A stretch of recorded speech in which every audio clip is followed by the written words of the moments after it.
Imagine walking into a museum, maybe the Louvre in Paris or the Uffizi Gallery in Florence. You turn a corner and suddenly there it is, a masterpiece so breathtaking, so powerful that your heart starts racing. Your palms sweat, your vision blurs. Maybe you even feel dizzy, lightheaded, or like you might faint. No, you're not having a medical emergency. You might just be experiencing Stendhal Syndrome, a rare but fascinating condition where art becomes too beautiful, too overwhelming for your brain to handle. This phenomenon isn't just some poetic exaggeration. It's a real, documented psychological experience. Named after the 19th century French author Stendhal, who famously described feeling overcome with emotion while gazing at Florentine art. This syndrome strikes when someone is so profoundly moved by art, whether it's a painting, sculpture, or even music, that their body reacts physically. Some people burst into tears, others hyperventilate. A few have even reported temporary hallucinations, as if the art has pulled them into another world entirely. So why does this happen? How can a painting or a piece of music short-circuit someone's senses so completely? To understand Stendhal Syndrome, we need to dive into the neuroscience of awe,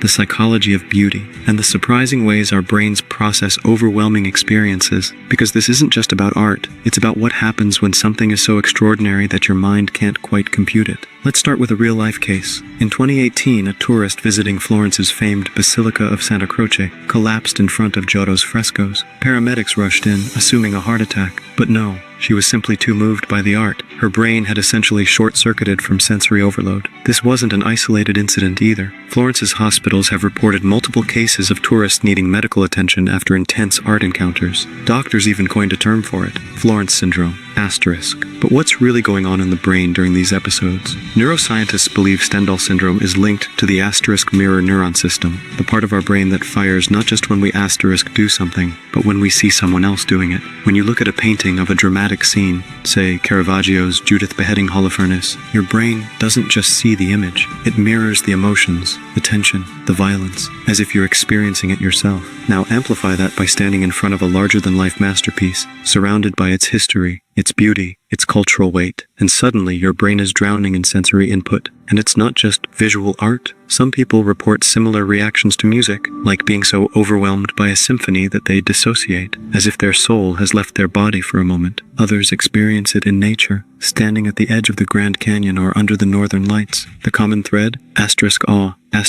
That spine-tingling, breath-stealing feeling of being in the presence of something so much bigger than yourself. Psychologists believe awe serves an evolutionary purpose. It forces us to pause, to recalibrate our sense of self in the universe. But in extreme cases, that recalibration can feel like a system crash. Your brain, used to processing the mundane, is suddenly flooded with beauty, history, and emotion all at once. For some, that's euphoric. For others, it's terrifying. Interestingly, Stendhal Syndrome isn't evenly distributed. Some people are more prone to it than others, particularly those with high empathy, vivid imaginations, or a deep personal connection to art. Creative types, artists, writers, musicians, report these overwhelming experiences more often, and location matters too. Florence, with its dense concentration of Renaissance masterpieces, is a hotspot for Stendhal episodes. But why there? Maybe it's the weight of history, walking the same halls as Michelangelo and Da Vinci, knowing you're standing where geniuses once stood. There's also a cultural component. Japanese tourists, for example, report Stendhal Syndrome more frequently than other groups. Some researchers think this is tied to Paris Syndrome, another fascinating condition where travelers, especially Japanese visitors, experience extreme disillusionment when Paris doesn't live up to their romanticized expectations. The brain, confronted with the gap between fantasy and reality, just glitches. But back to Stendhal Syndrome. Is it dangerous? Most of the time, no. People recover quickly, often with nothing more than an emotional story to tell. But in rare cases, the physical symptoms, racing heart, dizziness, nausea, can be severe enough to require medical attention. There's even debate over whether it should be classified as a disorder or just an extreme form of aesthetic appreciation. So, can you induce Stendhal Syndrome? Maybe. Studies suggest that the more emotionally open you are, the more likely you are to experience it. Meditation, mindfulness, and even certain psychedelics can heighten aesthetic sensitivity. But the real key?